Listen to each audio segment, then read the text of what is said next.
We ensured that no one goes to bed hungry with a scheme to supply free food grains to over 80 crore persons for 28 months. Continuing our commitment to ensure food and nutritional security, we are implementing from 1st January 2023 a scheme to supply free food grain to all Antyodaya and priority households for the next 1 year. Under PM Garib Kalyan Anna Yojana, the entire expenditure of about 2 lakh crore will be borne by the central government. In these times of global challenges, the G20 presidency gives us a unique opportunity to strengthen India's role in the world economic order. With the theme of Vasudhaiva Kutumbakam, we are steering an ambitious, people-centric agenda to address global challenges and to facilitate sustainable economic development. The government's efforts since 2014 have ensured for all citizens a better quality of life and life of dignity. The per capita income has more than doubled to 1.97 lakh rupees. In these 9 years, the Indian economy has increased in size from being 10th to 5th largest in the world. We have significantly improved our position as well as a well-governed and innovative country with a conducive environment for business as reflected in several global indices. We have made a significant progress in many sustainable development goals. The economy has become a lot more formalized as reflected in the EPFO membership, more than doubling to 27 crore and rupees 7,400 crore digital payments of 126 lakh crore rupees through UPI in 2022. The efficient implementation of many schemes with universalization of targeted benefits has resulted in inclusive development.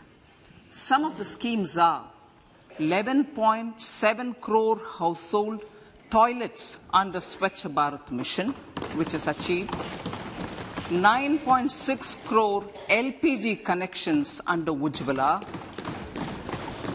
220 crore COVID vaccination of 102 crore persons, 47.8 crore PM Jan Dhan bank accounts, insurance cover for 44.6 crore persons under PM Suraksha Bima and PM Jeevan Jyoti Yojana, and cash transfer of 2.2 lakh crores of rupees to 11.4 crore to over 11.4 crore farmers under PM Kisan Samman Nidhi. Our vision for the Amritkal includes technology-driven and knowledge-based economy with strong public finances and a robust financial sector. To achieve this, Jan Bhagidari through Sabka Saath, Sabka Prayas is essential. The economic agenda for achieving this vision focuses on 3 things. First, facilitating ample opportunities for citizens, especially the youth, to fulfill their aspirations. Second, providing strong impetus to growth and job creation. And third, strengthening macroeconomic stability. To service these focus areas in our journey to India at 100, we believe that the following 4 opportunities can be transformative during Amritkal. Economic empowerment of women. Deen Dayal Antyodaya Yojana National Rural Livelihood Mission has achieved remarkable success by mobilizing rural women into 81 lakh self-help groups. We will enable these groups to reach the next stage of economic empowerment through formation of large producer enterprises or collectives, with each having several thousand members and managed professionally. They will be helped with raw materials supply and for better design, quality, branding, and marketing of their products. Through supporting these policies, they will be enabled to scale up their operations to serve the large consumer markets, as has been the case with the several startups growing into unicorns. PM Vishwakarma Kaushal Samman, PM Vikas. For centuries, traditional artisans and craftspeople who work with their hands using tools have brought renown for India. They're generally referred to as Vishwakarma. The art and the handicraft created by them represents the true spirit of Atmanirbhar Bharat. For the first time, a package of assistance for them has been conceptualized. The new scheme will enable them to improve the quality, scale, and reach of their products, integrating them with the MSME value chain. The components of the scheme will include not only financial support, but also access to advanced skill training, knowledge of modern digital techniques, and efficient green technologies, brand promotion, linkage with local and global markets, digital payments, and social security. This will greatly benefit the scheduled castes, scheduled tribes, OBCs, women, and people belonging to the weaker sections. Tourism. The country offers immense attraction for domestic as well as foreign tourists. There is a large potential to be tapped in tourism. The sector holds huge opportunities for jobs and entrepreneurship for youth in particular.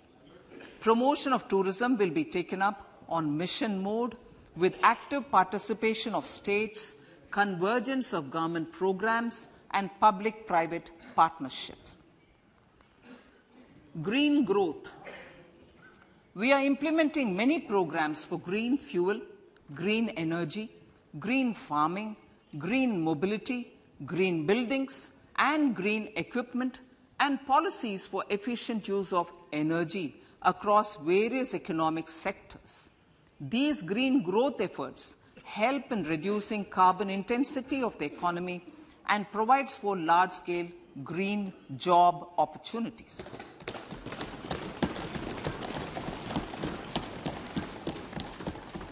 Priorities of this budget. The budget adopts the following 7 priorities. They complement each other and act as the Saptarishi guiding us through the Amritkal. Inclusive development, reaching the last mile, infrastructure and investment, unleashing the potential, green growth, youth power, and financial sector. I now speak on the priority number 1, inclusive development. The government's philosophy of Sabka Saath, Sabka Vikas has facilitated inclusive development covering in specific farmers, women, youth, OBCs, scheduled castes, scheduled tribes, Divyangjan, and economically weaker sections, and overall priority for the underprivileged, Vanchiton ko Variyata. There has also been a sustained focus on Jammu Kashmir, Ladakh, and the Northeast. This budget builds on those efforts.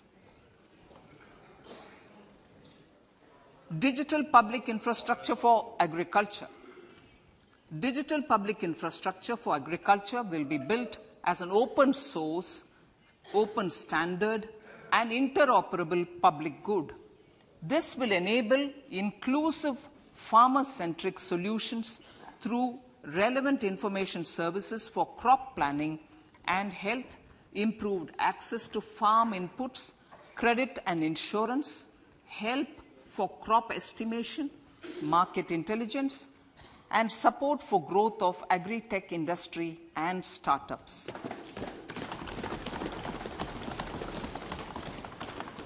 An agriculture accelerator fund. An agriculture accelerator fund will be set up to encourage agri-startups by young entrepreneurs in rural areas. The fund will aim at bringing innovative and affordable solutions for challenges faced by farmers. It will also bring in modern technologies to transform agricultural practices, increase productivity and profitability. To enhance the productivity of extra long staple cotton, we will adopt a cluster-based and value chain approach through public-private partnerships. This will mean collaboration between farmers, state and industry for input supplies, extension services and market linkages. We will launch an Atmanirbhar Clean Plant program to boost availability of disease-free, quality planting material for high-value horticultural crops at an outlay of 2,200 crores. Global hub for millets, which are Sri Anna. India is the forefront.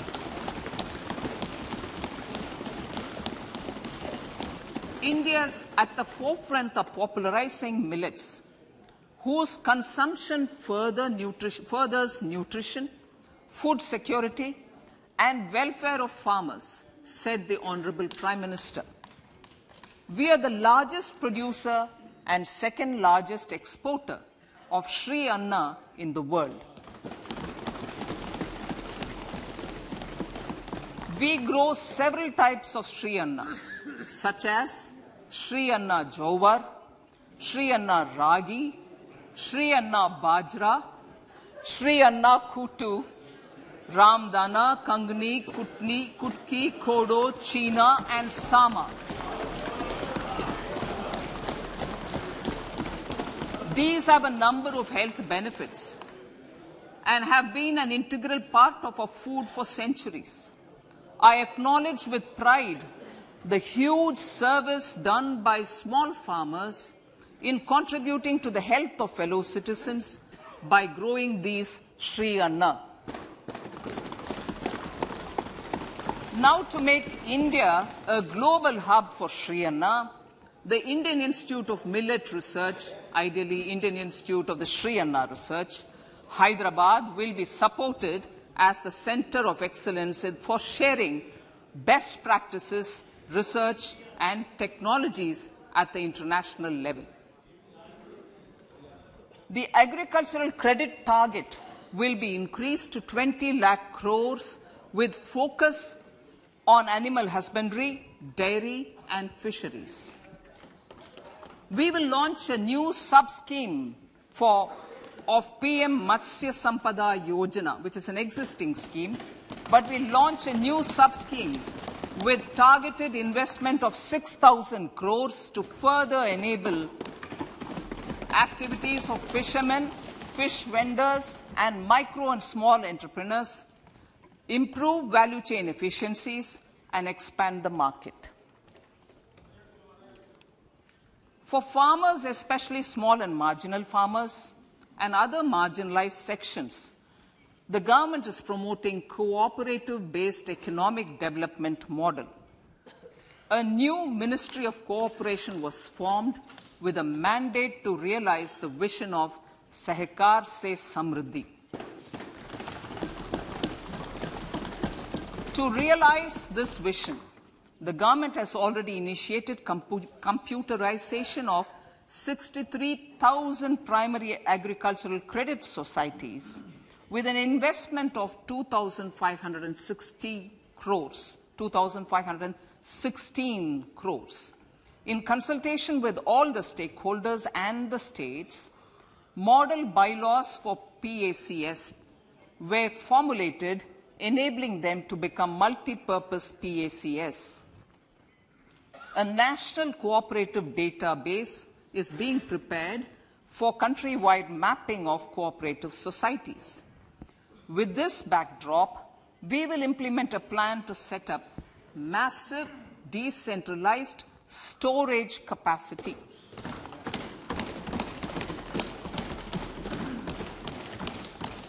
This will help farmers store their produce and realize remunerative prices through sale at appropriate times.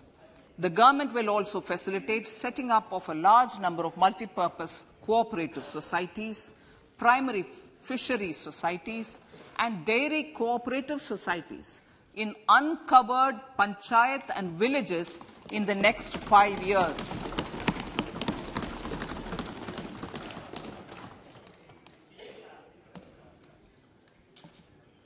Health, education, and skilling. 157 new nursing colleges will be established in co-location with the existing 157 medical colleges established since 2014. A mission to eliminate sickle cell anemia by 2047 will be launched. It will entail awareness creation, universal screening of 7 crore people in the age group of 0 to 40 years in affected tribal areas, and counseling through collaborative efforts of central ministries and state governments. Facilities in select ICMR labs, Indian Council for Medical Research Labs, will be made available for research by public and private medical college faculty and private sector R&D teams for encouraging collaborative research and innovation. A new program to promote research and innovation in pharmaceuticals will be taken up through centers of excellence. We shall also encourage industry to invest in research and development in specific priority areas. Dedicated multidisciplinary courses for medical devices will be supported in existing institutions to ensure availability of skilled manpower for futuristic medical technologies, high-end manufacturing, and research. Teachers' training. Teachers' training will be re-envisioned through innovative pedagogy, curriculum transaction, continuous professional development, dipstick surveys, and ICT implementation. The District Institute of Education and Training will be developed as vibrant institutes of excellence for this purpose.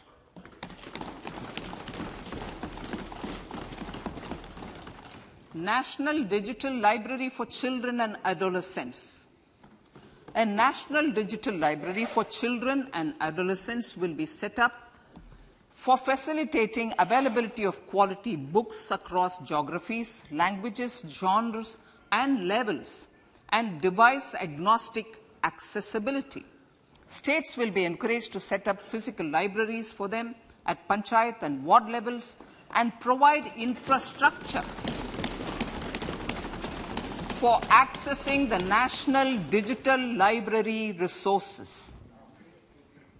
Additionally, to build a culture of reading and to make up for pandemic time learning loss, the National Book Trust, the Children's Book Trust, and other sources will be encouraged to provide and replenish non-curricular titles in regional languages and in English to these physical libraries. Collaboration with NGOs that work in literacy will also be a part of this initiative to inculcate Financial literacy, financial sector regulators and organizations will be encouraged to provide age-appropriate reading material to these libraries. I move to priority 2, reaching the last mile. Prime Minister Vajpayee's government had formed the Ministry of Tribal Affairs and the Department of Development of Northeast Region to provide a sharper focus to the objective of reaching the last mile. Our government has formed the Ministries of Ayush, Fisheries, Animal Husbandry and Dairying, Skill Development, Jal Shakti and Cooperation. Building on the success of the Aspirational Districts program, the government has recently launched the Aspirational Blocks program, covering 500 blocks for saturation of essential government services across multiple domains such as health, nutrition, education, agriculture, water resources, financial inclusion, skill development, and basic infrastructure.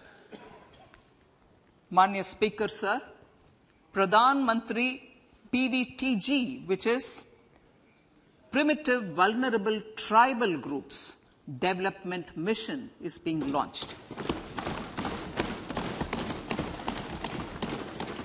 To improve socio-economic conditions of the particularly vulnerable tribal groups, the PVTGs as we refer them to, Pradhan Mantri PVTG Development Mission will be launched.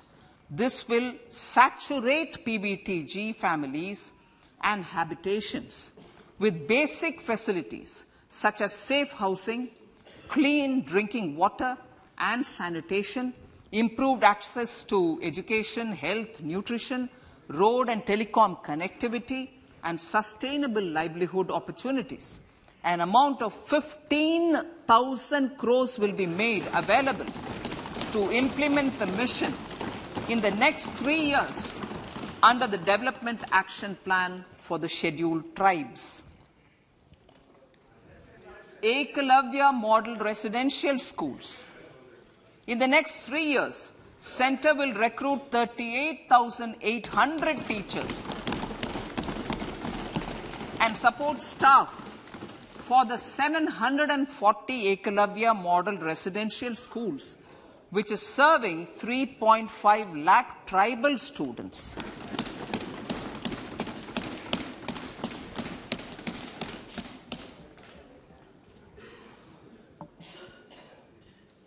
In the drought-prone central regions of Karnataka, central assistance of 5,300 crore will be given to Upper Bhadra project to provide sustainable micro-irrigation and filling up of surface tanks for drinking water. PM Awas Yojana. The outlay for PM Awas Yojana is being enhanced by 66% to over 79,000 crores.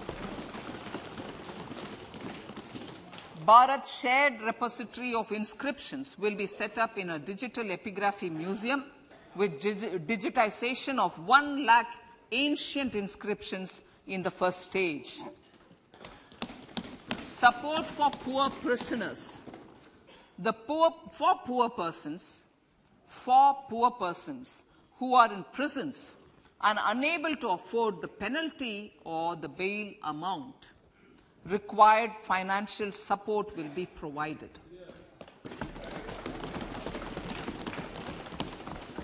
Priority number 3, infrastructure and investment. Investments in infrastructure and productive capacity have a large multiplier impact on growth and employment. After the subdued period of the pandemic, private investments are growing again. The budget takes the lead once again to ramp up the virtuous cycle of investment and job creation.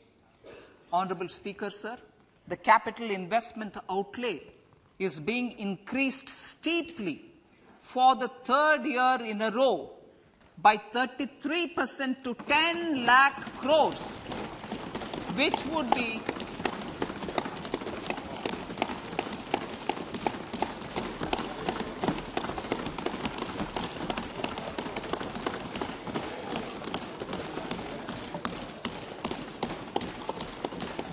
which would be 3.3% of GDP. This will almost be 3 times the outlay made in 2019-20.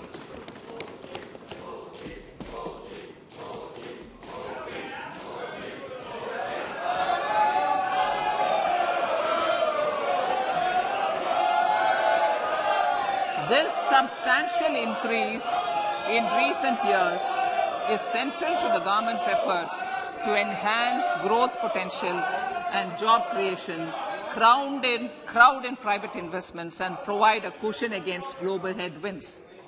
The direct capital investment by the centre is complemented by the provision made for creation of capital assets through grants and aids to state. The effective capital expenditure of the centre is budgeted at 13.7 lakh crore rupees, which will be 4.5% of GDP. Support to state governments for capital investment. I have decided to continue the 50-year interest-free loan to state governments for 1 more year to spur investment in infrastructure and to incentivize them for complementary policy actions with a significantly enhanced outlay of 1.3 lakh crores. The newly established Infrastructure Finance Secretariat will assist all stakeholders for more private investment in infrastructure, including railways, roads, urban infrastructure and power, which are predominantly depend on public resources. The harmonized master list of infrastructure will be reviewed by an expert committee for recommending the classification and financing framework suitable for Amrit Kal. A capital outlay, I'm talking about railways now, sir, Honourable Speaker, railways. A capital outlay of 2.40 lakh crores has been provided for the railways. This is the highest ever outlay this highest ever outlay is about 9 times the outlay made in 2013-14. 100 critical transport infrastructure projects for last and first mile connectivity for ports, coal, steel, fertilizer and food grain sectors have been identified. They will be taken up on priority with investment of 75,000 crores, including 15,000 crore from private sources. 50 additional airports, heliports, water aerodromes, and advanced landing grounds will be revived for improving regional air connectivity.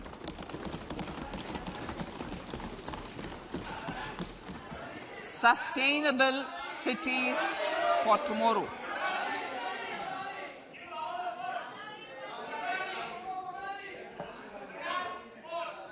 States and cities will be encouraged to undertake urban planning reforms and actions to transform our cities into sustainable cities of tomorrow.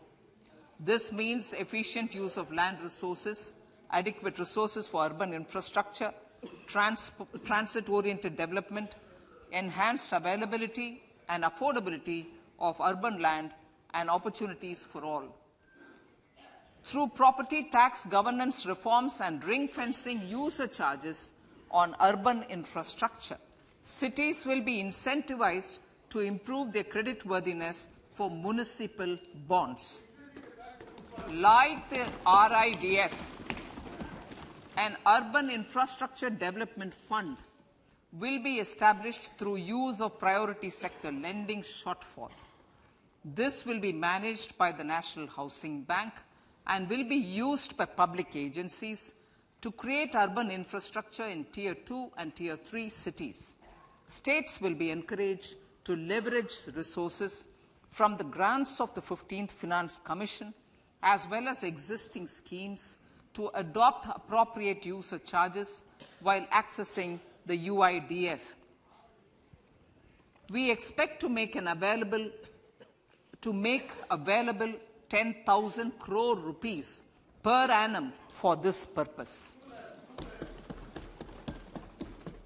All cities and towns will be enabled for 100% mechanical desludging of septic tanks and sewers to transition from manhole to machine hole mode.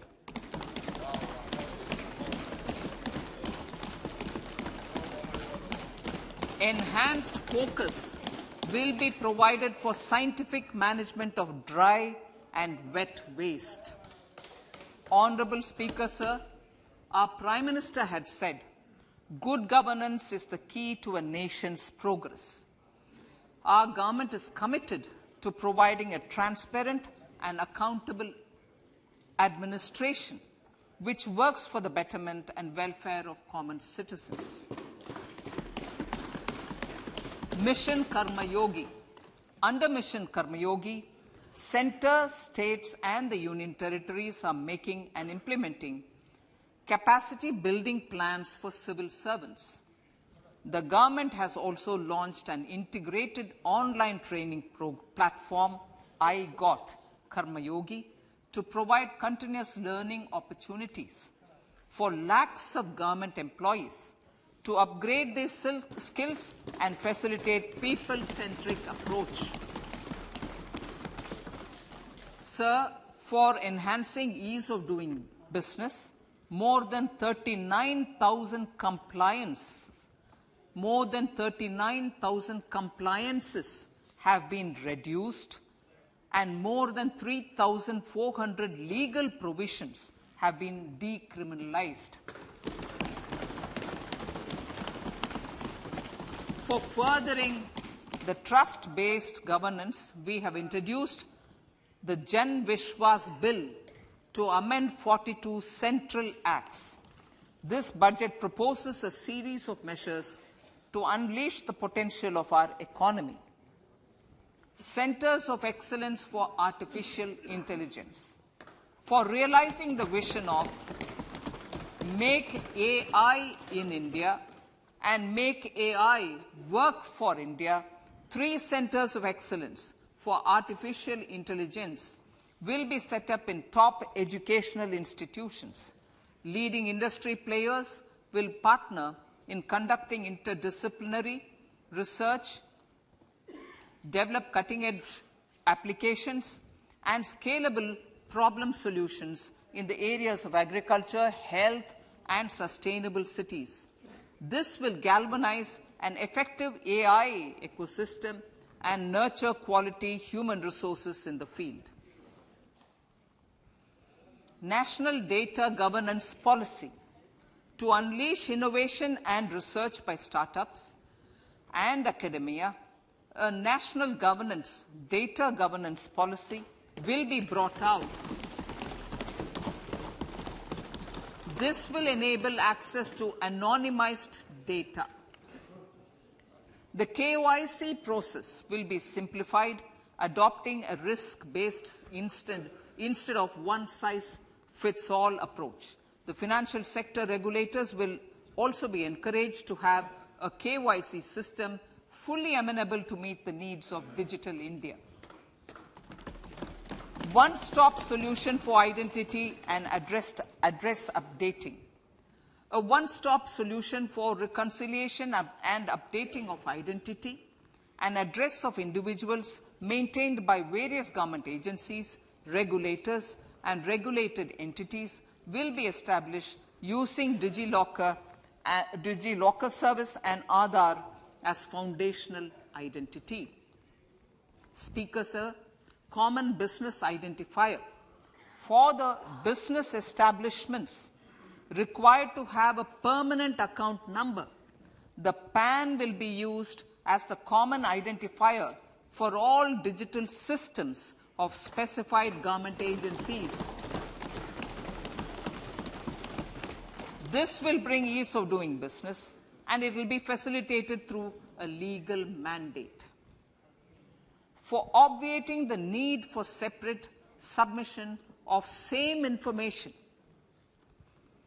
to different government agencies, a system of unified filing process will be set up. Such filing of information or return in simplified forms on a common portal will be shared with other agencies as per the filer's choice. Vivad se Vishwas 1, relief for MSMEs.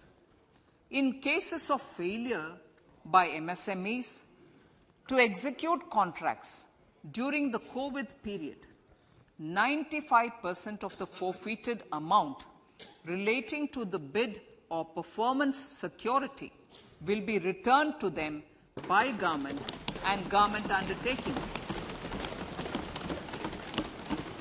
This will provide relief to the MSMEs. Vivad se Vishwas 2, settling contractual disputes. To settle contractual disputes of government and government undertakings, wherein arbitral award is under challenge in a court, a voluntary settlement scheme with standardized terms will be introduced. This will be done by offering graded settlement terms depending on pendency level of the dispute. The state support mission of Niti Aayog will be continued for 3 years for our collective efforts towards national priorities. Result-based financing. To better allocate scarce resources for competing development needs, the financing of select schemes will be changed on a pilot basis from input-based to result-based. E-courts. For efficient administration of justice, Phase 3 of the e-courts project will be launched with an outlay of 7,000 crores. Fintech services in India have been facilitated by our digital public infrastructure, including Aadhaar, PM Jan Dhan Yojana, Video, KYC, India Stack, and UPI. To enable more fintech innovative services, the scope of documents available in DigiLocker for individuals will be expanded. An entity DigiLocker will be set up for the use by MSMEs, large businesses, and also charitable trusts. This will be towards storing and sharing documents online securely whenever needed with various authorities, regulators, banks, and other business entities. 5G services. 100 labs for developing applications using 5G services will be set up in engineering institutions.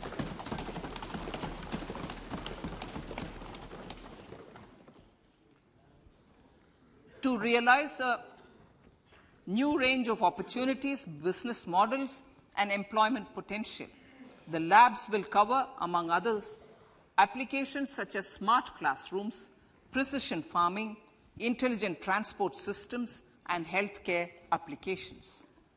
Lab-grown diamonds.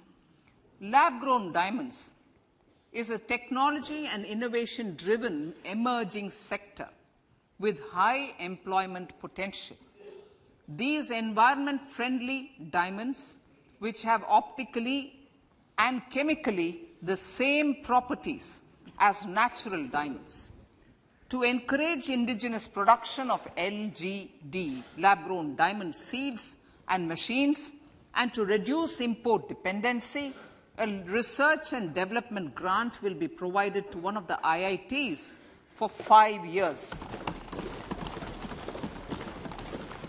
To reduce the cost of production, a proposal to review the custom duty on LGD seeds will be indicated in Part B of the speech.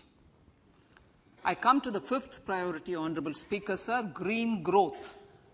Honourable Prime Minister has given a vision for life or lifestyle for environment to spur a movement of environmentally conscious lifestyle.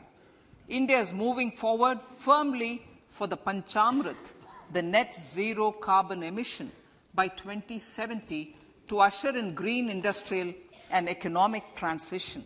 This budget builds on our focus on green growth.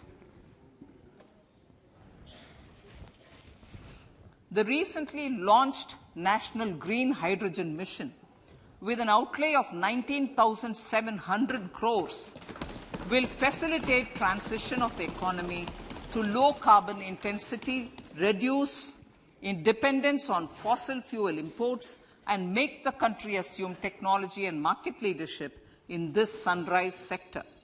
Our target is to reach an annual production of 5 MMT by 2030. Energy transition. This budget provides for 35,000 crores for priority capital investment towards energy transition and net zero objectives and energy security by Ministry of Petroleum and Natural Gas. To steer the economy on sustainable development path, battery energy storage systems with capacity of 4,000 MWh will be supported with viability gap funding. A detailed framework for pumped storage projects will also be formulated. Renewable energy evacuation. The interstate transmission system for evacuation and grid integration of 13 gigawatt renewable energy from Ladakh will be constructed with investment of 20,700 crore, including central support of 8,300 crores. Green Credit Program. For encouraging behavioral change, a green credit program will be notified under the Environment Protection Act. This will incentivize environmentally sustainable and responsive actions by companies, individuals, and local bodies, and help mobilize additional resources for such activities. PM Program for Restoration, Awareness, Nourishment, and Amelioration of Mother Earth, PM Pranam, will be launched to incentivize states and union territories to promote alternative fertilizers and balanced use of chemical fertilizers. Go Bardhan Scheme. 500 new waste-to-wealth plants under Go Bardhan, galvanizing organic bio-agro resources done. Go Bardhan scheme will be established for promoting circular economy. These will include 200 compressed biogas plants, including 75 plants in urban areas, and 300 community or cluster-based plants at a total investment of 10,000 crores. I will refer to this in Part B also. In due course, a 5% CBG mandate will be introduced for all organizations marketing natural and biogas. For collection of biomass and distribution of biomanure, appropriate fiscal support will also be provided. Bharatiya Prakritik Kheti Bio-Input Resource Centers. Over the next 3 years, we will facilitate 1 crore farmers to adopt natural farming. For this, Honourable Speaker, 10,000 bio-input resource centres will be set up, creating a national-level distributed micro-fertilizer and pesticide manufacturing network. Mishti, Mishti.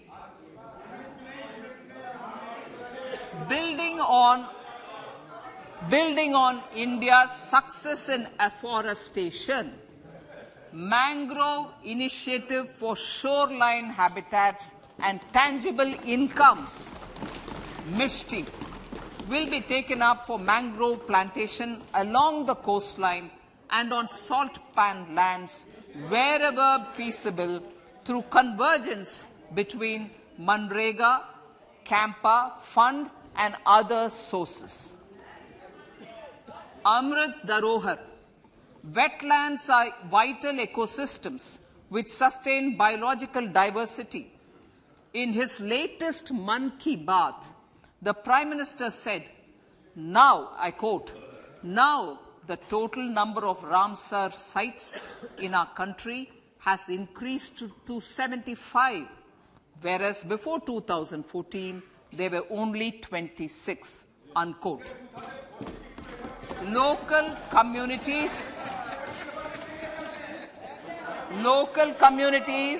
have always been at the forefront of conservation efforts. The government will promote their unique conservation values through Amrit Dharohar, a scheme that will be implemented over the next 3 years to encourage optimal use of wetlands and enhance biodiversity, carbon stock, ecotourism opportunities, and income generation for local communities. Coastal shipping. Coastal shipping will be promoted as the energy efficient and lower cost mode of transport, both for passengers and freight, through PPP mode with viability gap funding. Vehicle replacement. Vehicle replacement is an important continuing policy, replacing the old political,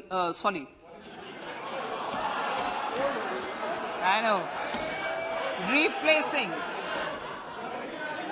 absolutely, thank you. Replacing old polluting vehicles. May be applicable, right? Replacing old polluting vehicles is an important part of greening our economy. In furtherance of the vehicle scrapping policy mentioned in Budget 21-22, I have allocated adequate funds to scrap old vehicles of the central government. States will also be supported in replacing old vehicles and old state ambulances.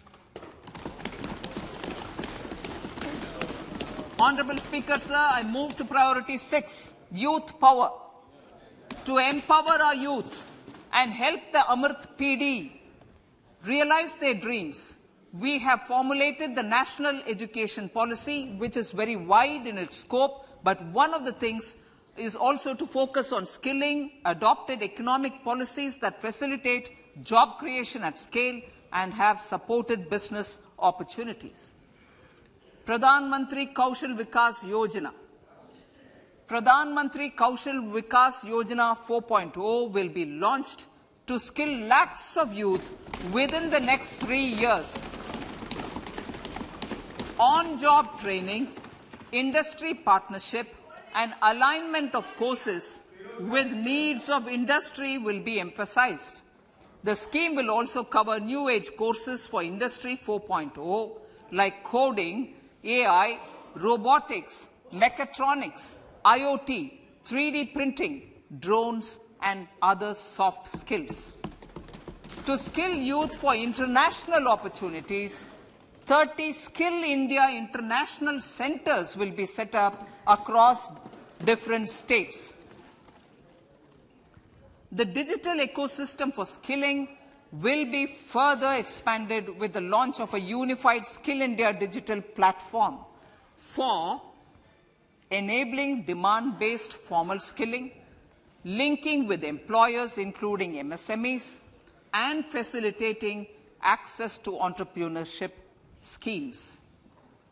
To provide stipend support to 47 lakh youths in 3 years, direct benefit transfer under a pan-India national apprenticeship promotion scheme will be rolled out. Tourism.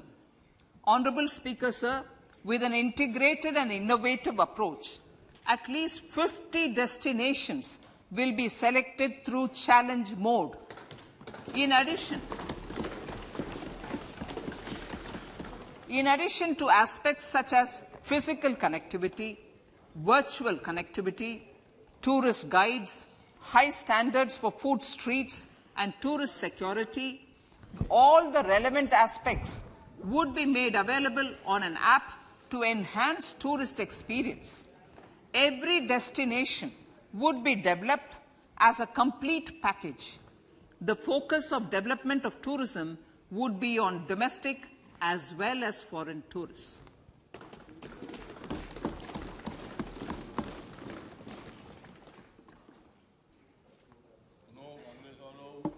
Sector-specific skilling and entrepreneurship development will be dovetailed to achieve the objectives of Dekho Apna Desh initiative. This was launched as an appeal by the Honourable Prime Minister to the middle class to prefer domestic tourism over international tourism. The integrated development of theme-based tourist circuits, the Swadesh Darshan scheme, was also launched. Under the Vibrant Villages program, tourism infrastructure and amenities will be facilitated in border villages. Unity Mall. States will be encouraged to set up a Unity Mall in their state capital or most prominent tourism center or the financial capital for promotion and sale of their one district, one product and GI products and other handicraft products, and for providing space for such products of all other states as well. Sir, priority number 7, financial sector. Our reforms in the financial sector and innovative use of technology have led to financial inclusion at scale, better and faster service delivery, ease of access to credit, and participation in financial markets. This budget proposes to further these measures. Credit guarantee for MSMEs. Last year, I proposed revamping of the credit guarantee scheme for the MSMEs. I am happy to announce that the revamped scheme will take effect from 1st April 2023 through infusion of 9,000 crores in the corpus. This will enable additional collateral-free guaranteed credit of 2 lakh crores of rupees. Further, the cost of credit will be reduced by about 1%. A National Financial Information Registry will be set up to serve as a central repository of financial and ancillary information. This will facilitate efficient flow of credit, promote financial inclusion, and foster financial stability. A new legislative framework will govern this credit public infrastructure and will be designed in consultation with the RBI.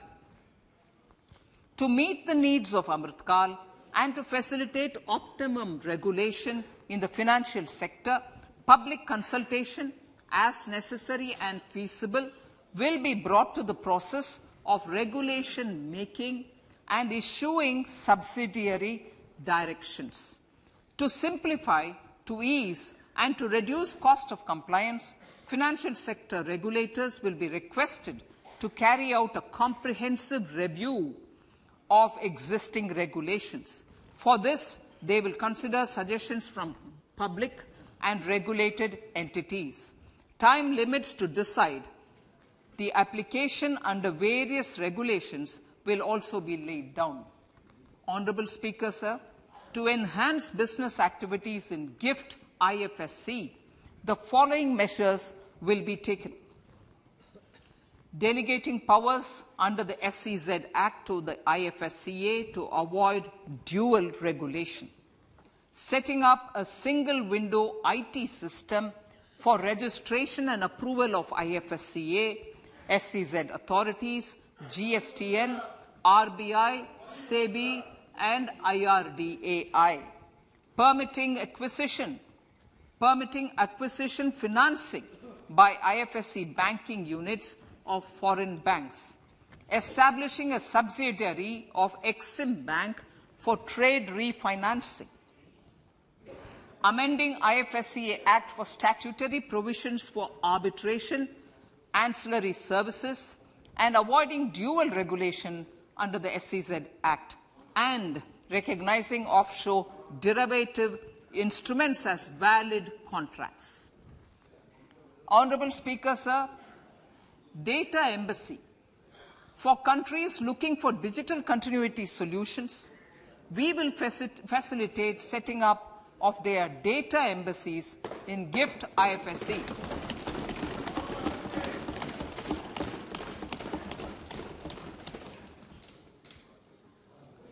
Improving governance and investor protection in banking sector.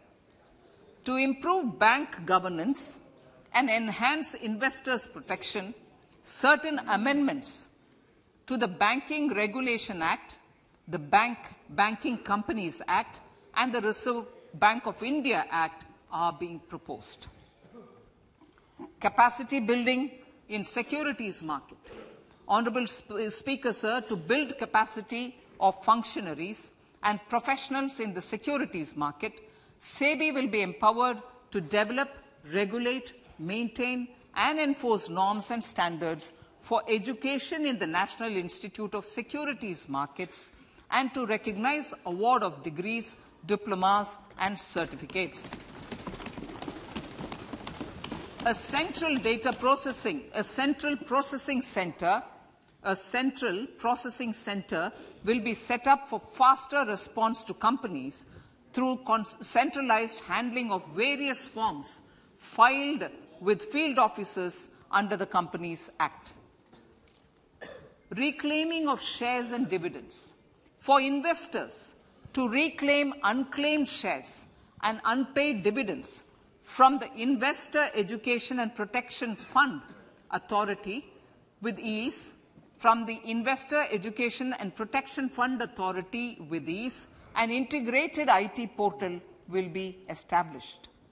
Digital payments continue to find wide acceptance.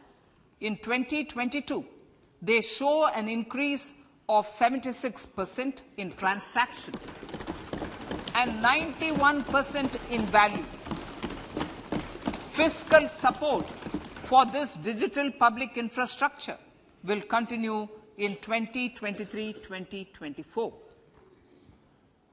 Azadi Ka Amrit Mahotsav, Mahila Samman Bachat Patra.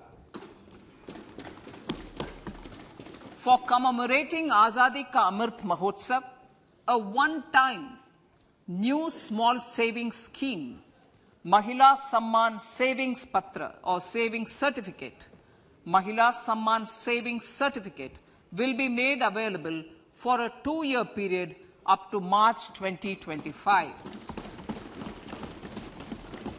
This will offer deposit facility up to 2 lakh in the name of a woman or girls for a tenure of 2 years at fixed interest rate of 7.5% with partial withdrawal option. Senior citizens. The maximum deposit limit for senior citizens savings scheme will be enhanced from 15 lakh to 30 lakhs of rupees. The maximum deposit limit for monthly income account scheme will be enhanced from 4.5 lakh to 9 lakh for single account and from 9 lakh to 15 lakh for joint account. Honourable Speaker, sir, fiscal management. 50 years interest-free loan to states. The entire 50-year loan to states has to be spent on capital expenditure within 2023-24.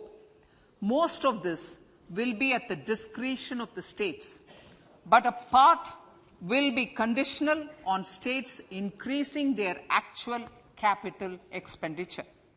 Parts of the outlay will also be linked to or allocated for the following purposes: scrapping old government vehicles, urban planning reforms and actions, financing reforms in urban local bodies to make them creditworthy for municipal bonds, housing for police personnel above or as part of the police station, constructing unity malls, children and adolescent libraries and digital infrastructure, and state share of capital expenditure of central schemes. Honourable Speaker, sir, fiscal deficit of states. States will be allowed a fiscal deficit of 3.5% of GSDP, of which 0.5% will be tied to power sector reforms. Revised estimates 2022 to 2023. The revised estimate, Honourable Speaker, sir, of the total receipts other than borrowing is 24.3 lakh crores, of which the net tax receipts are 20.9 lakh crores. The revised estimate of the total expenditure is 41.9 lakh crores of rupees, of which the capital expenditure is about 7.3 lakh crores. The revised estimate of the fiscal deficit is 6.4% of GDP, adhering to the budget estimate. So, budget estimates of 2023-24. Coming to 2023-24, the total receipts other than borrowings and the total expenditure are estimated at 27.2 lakh crores and 45 lakh crores respectively. The net tax receipts are estimated at 23.3 lakh crores. The fiscal deficit is estimated to be 5.9% of the GDP. In my budget speech for 21-22, I had announced that we plan to continue the path of fiscal consolidation, reaching a fiscal deficit of below 4.5% by 2025-26, with a fairly steady decline over the period. We have adhered to this path, and I reiterate my intention to bring the fiscal deficit below 4.5% of GDP by 2025-26. To finance the fiscal deficit in 2023-24, the net market borrowings from dated securities are estimated at 11.8 lakh crores. The balance financing is expected to come from small savings and other sources. The gross market borrowings are estimated at 15.43 lakh crores of rupees. Honourable Speaker, sir, I now move to Part B.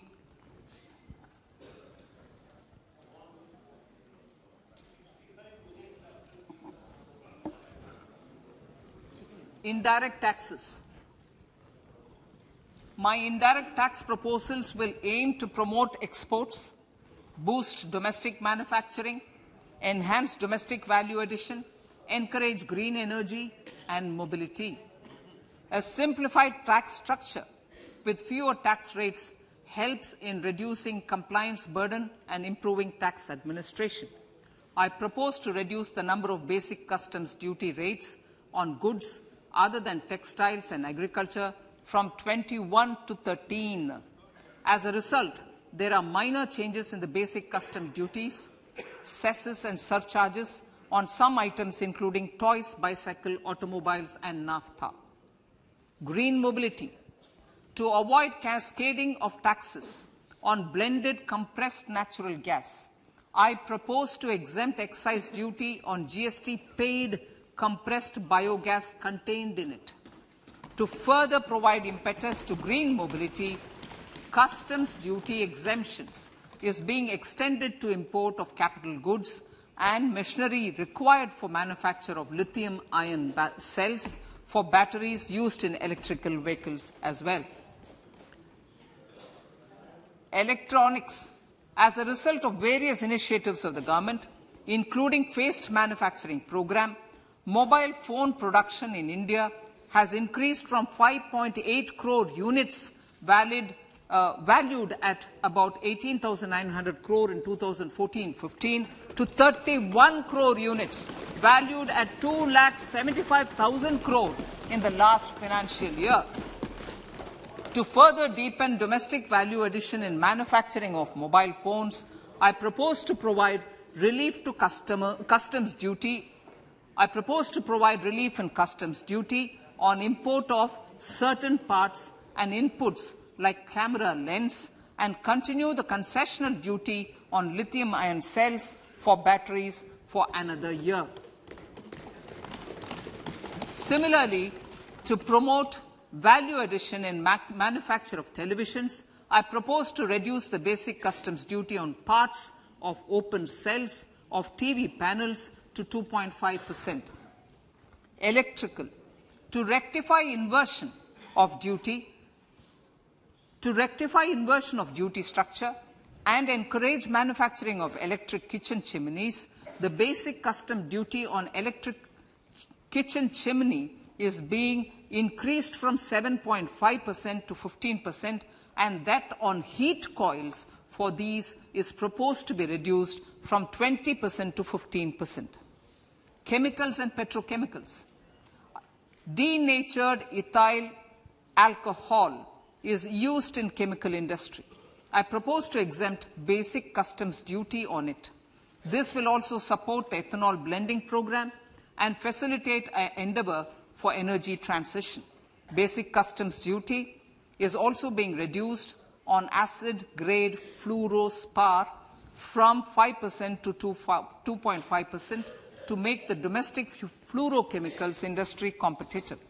Further, the basic customs duty on crude glycerin for use in manufacture of epichlorohydrin is proposed to be reduced from 7.5% to 2.5%.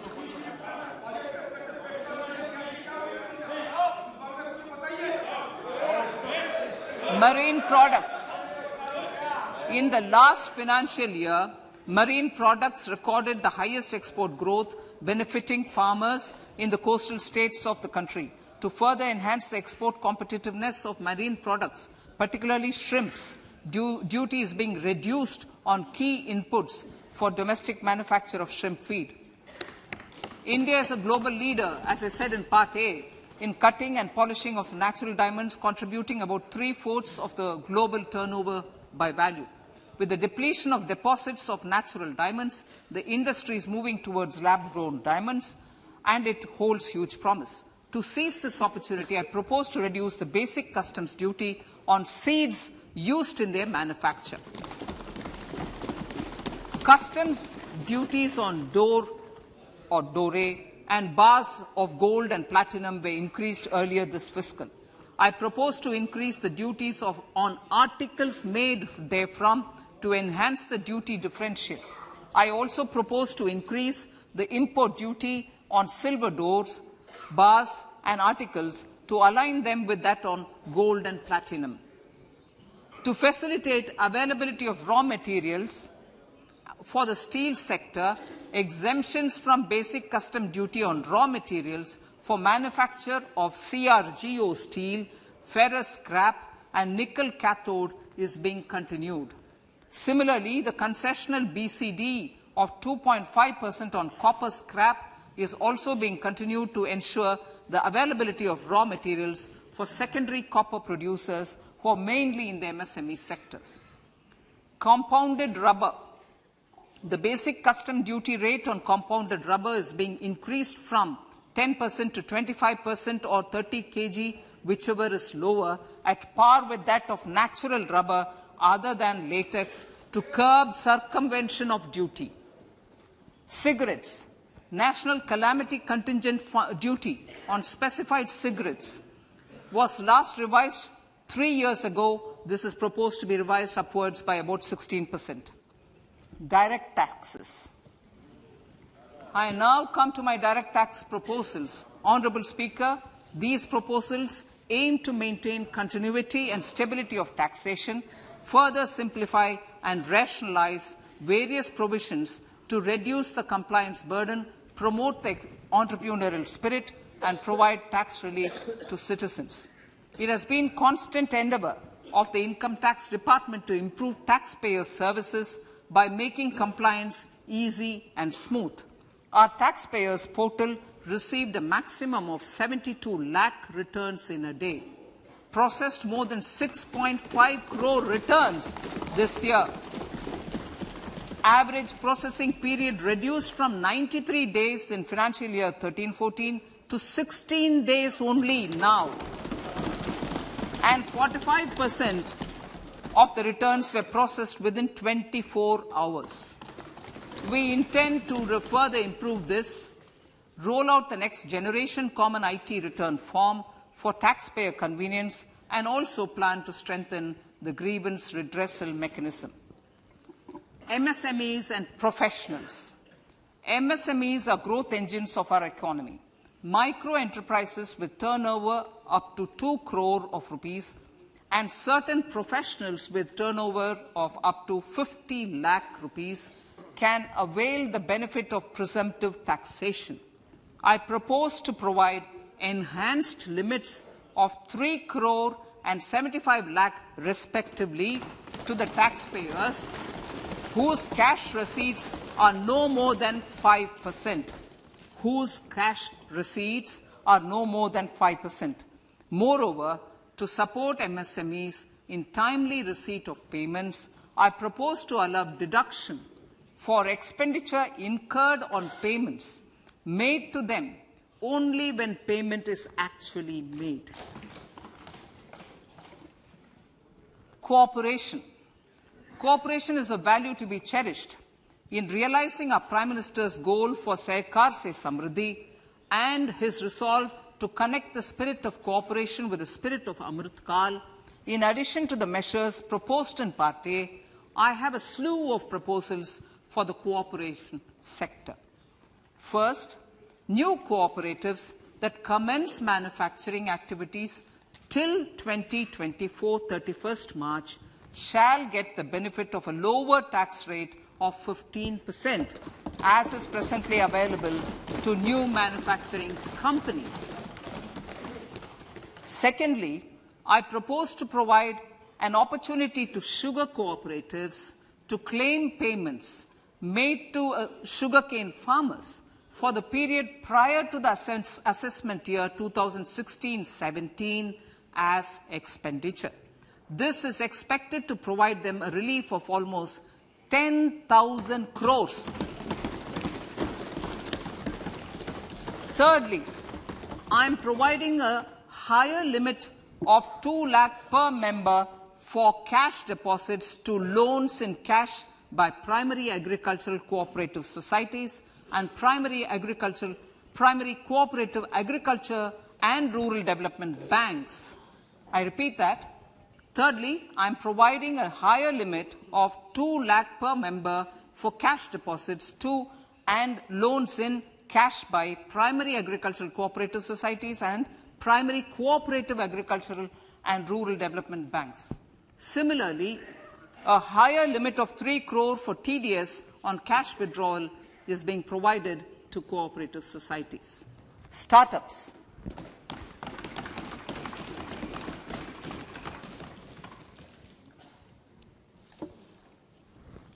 Entrepreneurship is vital for a country's economic development. We have taken a number of measures for startups and they have borne results. India is now the third largest ecosystem for startups globally and ranks second in innovation quality among middle-income countries. I propose to extend the date of incorporation for income tax benefits to startups from 31/3/2023 to 31/3/2024. I further propose to provide the benefit of carry forward of losses on change of shareholding of startups from 7 years of incorporation to 10 years.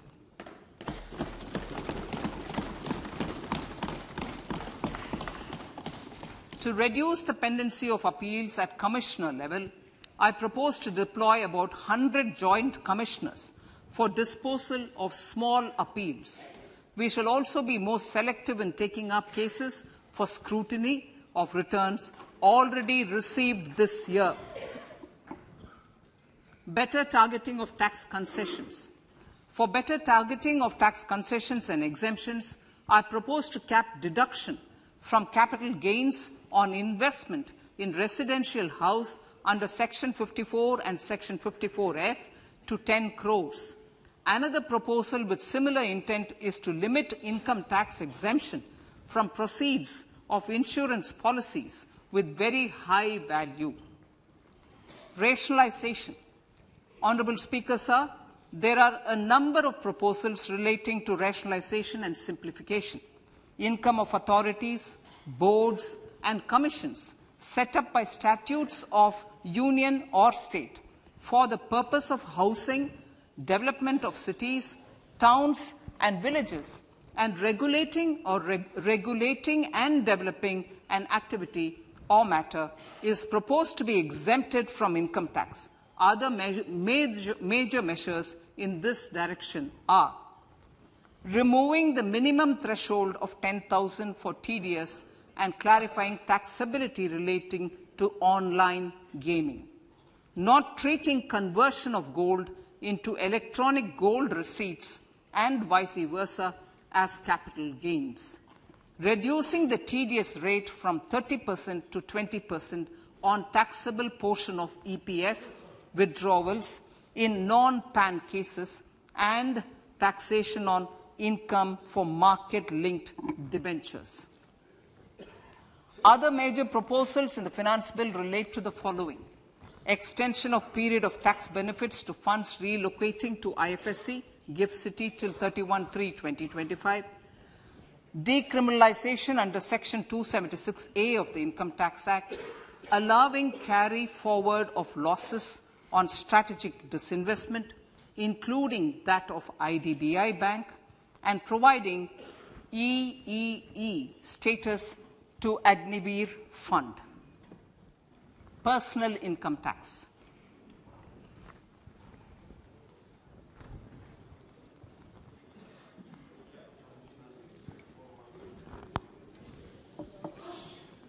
Now I come to what everyone is waiting for. Personal income tax. I have 5 major announcements to make in this regard. These primarily benefit our hard-working middle class. The first one concerns rebate. Currently, those with income up to 5 lakh do not pay any income tax in both old and new regimes. I propose to increase the rebate limit to 7 lakhs in the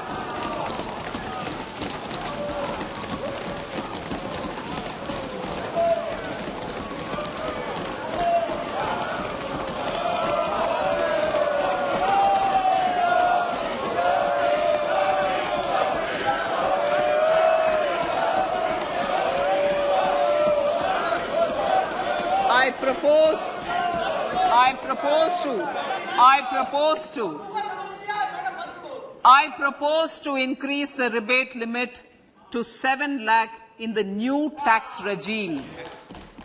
Thus, persons in the new tax regime with income up to 7 lakhs will not have to pay any tax at all. The second proposal relates to middle-class individuals. I had introduced in the year 2020 the new personal income tax regime with 6 income slabs starting from 2.5 lakh. I propose to change the tax structure in this regime by reducing the number of slabs to 5 and increasing the tax exemption limit to 3 lakhs. The new tax rates are 0 to 3 lakh, nil; 3 to 6 lakhs, 5%; 6 to 9 lakhs, 10%; 9 to 12 lakh, 15%; 12 to 15 lakhs, 20%; and above 15 lakhs, 30%. This will provide major relief to all taxpayers in the new regime. An individual with an annual income of 9 lakhs will be required to pay only 45,000 rupees. This is only 5% of his or her income. It is a reduction of 25% on what he or she is required to pay now. That is 60,000. So in the place of 60,000, it is now only 45,000.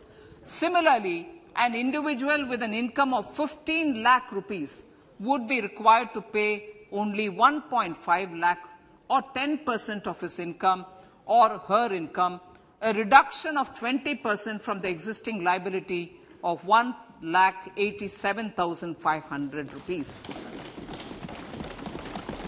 My third proposal is for the salaried class and the pensioners, including family pensioners, for whom I propose to extend the benefit of standard deduction to the new tax regime. Each salaried person with an income of 15.5 lakh rupees or more will thus stand to benefit by 52,500 rupees.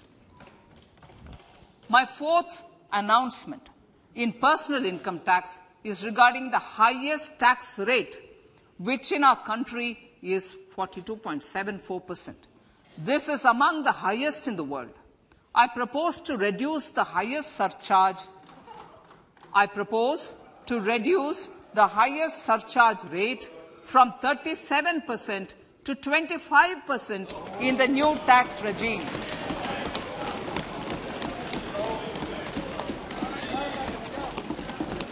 This would result in reduction of the maximum rate. This would result in the reduction of the maximum tax rate to 39%. Lastly, the limit of 3 lakh rupees for tax exemption on leave encashment on retirement of non-government salaried employees was last fixed in the year 2002, when the highest basic pay in the government was only 30,000 rupees per month. In line with the increase in the government salaries, I am proposing to increase this limit to 25 lakh rupees.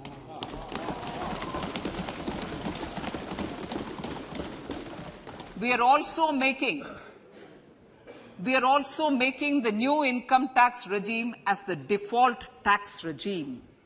However, citizens will continue to have the option to avail the benefit of the old tax regime.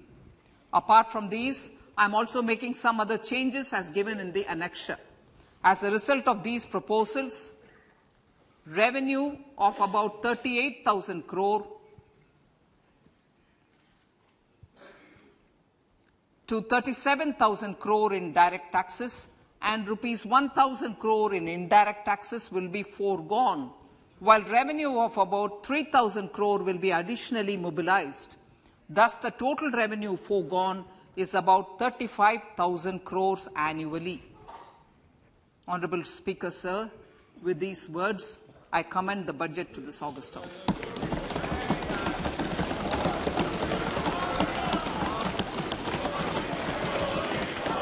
One hour, 25 minutes. Item number 1, माननीय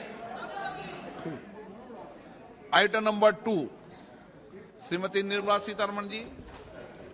Sir, with your permission, I lay on the table of the following statements under Section 3(1) of the Fiscal Responsibility Budget Management Act 2003, 1 medium-term fiscal policy cum fiscal policy strategy statement and macroeconomic framework statement. माननीय सदस्यगण, जैसा कि आपको समाचार भाग 2 के माध्यम से पहले ही सूचित किया जा चुका है कि माननीय वित्त मंत्री जी के बजट भाषण की प्रतियां हार्ड कॉपी के रूप में उपलब्ध कराई गई है। आप बजट भाषण की अपनी अपनी प्रति प्रकाशन पलक से ले लें। आपको ये भी सूचित किया जाता है कि माननीय मंत्री द्वारा बजट प्रस्तुत किए जाने के पश्चात उसकी प्रतियां आपको मेंबर्स पोर्टल के माध्यम से उपलब्ध करा दी जाएगी। आइटम नंबर 3, माननीय मंत्री जी, वित्त मंत्री जी। Sir, with your permission, I rise to move for leave to introduce the Finance Bill 2023. प्रश्न ये है कि विधेयक को पुनर्स्थापित करने की अनुमति प्रदान की जाए। जो सदस्य इसके पक्ष में हाँ कहें, जो सदस्य विरोध में ना कहें। मेरे विचार में निर्णय हाँ वालों के पक्ष में माननीय मंत्री जी विधेयक को पुनर्स्थापित करें। So I introduce the bill. सभा की कार्रवाई कल गुरुवार दिनांक 2 फरवरी 2023 को प्राप्त 11 बजे तक के लिए स्थगित की जाती है।